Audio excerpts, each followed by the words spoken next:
Aujourd'hui, il y a des nouvelles intéressantes en provenance du secteur de Soumy. Ici, les Ukrainiens ont complètement anéanti l'offensive russe sur Soumy depuis les airs, lançant des frappes dévastatrices sur toute la ligne. Même les systèmes de défense aérienne redéployés sont tombés sous les bombes fournies par l'Occident, les opérations russes s'effondrant de toutes parts à mesure que chaque secteur est méthodiquement ciblé sans aucune pitié. Les forces armées ukrainiennes ont écrasé de manière décisive l'offensive russe vers Soumy en coupant leur route d'approvisionnement et de renfort grâce à des frappes aériennes continues. Ce succès a été rendu possible par le nettoyage systématique du ciel par l'Ukraine, les moyens de défense aérienne russes, dispersés sur toute la ligne de front, étant traqués à plusieurs reprises. Les systèmes Buk et Tor, déployés pour protéger les postes de commandement et les dépôts russes, sont devenus des cibles de choix. Dans un cas, un système Tor russe a continuellement entravé les tentatives ukrainiennes de frappes aériennes, ce qui a conduit à ce que le système de défense aérienne devienne lui-même la cible. Dans un autre cas, une batterie Tor russe a dysfonctionné en tentant d'intercepter une frappe aérienne ukrainienne, le missile déviant de sa trajectoire et frappant un dépôt de munitions russe à proximité. De plus, des opérateurs ukrainiens ont utilisé des drones FPV à fibre optique pour traquer et détruire des lanceurs Buk. Une fois ces systèmes éliminés ou neutralisés, la voie était libre et les avions d'attaque ukrainiens ont pu opérer au-dessus du front. Le premier coup majeur a été porté près de Tyotkino. Les chasseurs ukrainiens ont utilisé des bombes amées et des JDAM pour frapper des groupes d'infanterie et des dépôts de munitions à Loko, Tetkino et Dronivka, tandis qu'un pont à Zabolotivka a été détruit afin de couper les routes d'approvisionnement.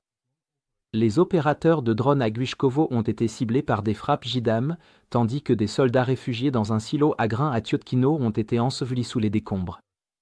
D'autres frappes aériennes ont rasé des centres de coordination de drones à Koroviakivka et des concentrations de troupes à travers Tyotkino, suivies de frappes sur les points de passage à Svanois.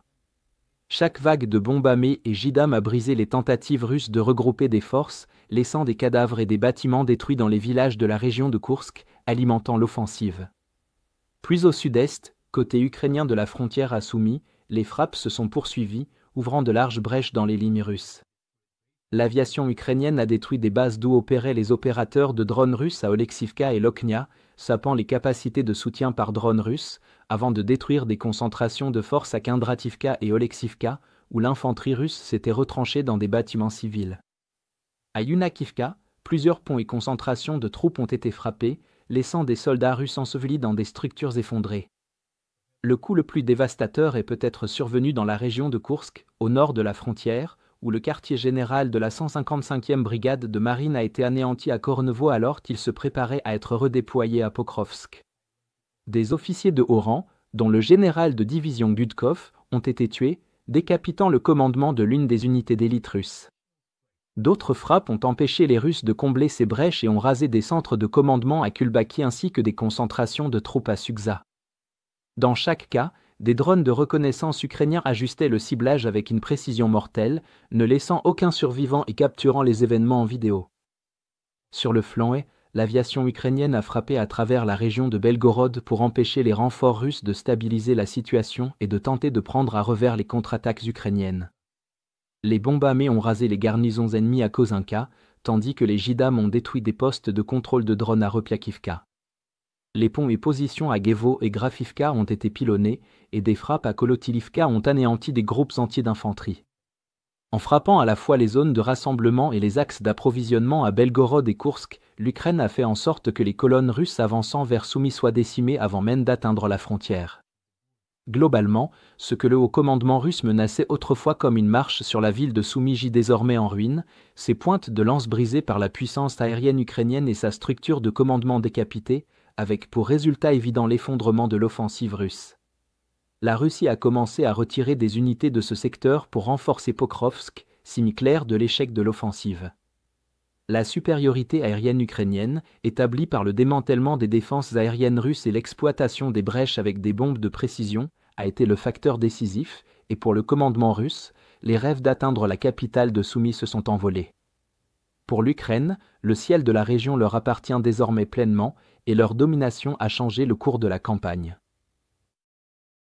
Pour regarder les images de combats non censurées que nous avons utilisées dans ce reportage, consultez notre carte interactive d'actualité. Ici, Nous ne sommes pas limités par les politiques de YouTube et nous pouvons enfin vous montrer la version complète et non coupée de ce qui s'est réellement passé. Mais ce qui est encore plus important, c'est que cette carte vous donnera accès à toutes nos analyses d'événements majeurs, bien au-delà de ce que nous avons pu inclure dans cette vidéo. Nous avons travaillé en coulisses pendant presque un an pour développer cette carte. Donc, pour tous ceux qui ont aimé la carte et souhaitent nous soutenir financièrement, nous lançons également une promotion de 50% sur tous les abonnements. En vous abonnant, vous bénéficierez non seulement d'un accès premium à la carte, avec encore plus de fonctionnalités avancées, mais vous débloquerez aussi toutes nos mises à jour stratégiques exclusives, nos panoramas sur tous les fronts et nos vidéos de géopolitique stratégique. Si vous vouliez soutenir nos efforts mais n'en aviez pas encore eu l'occasion, c'est le moment idéal pour sauter le pas et faire la différence. Alors, consultez le lien dans la description pour devenir un membre exclusif de notre communauté. Je remercie sincèrement tous ceux qui ont décidé de nous rejoindre, votre soutien compte énormément pour nous.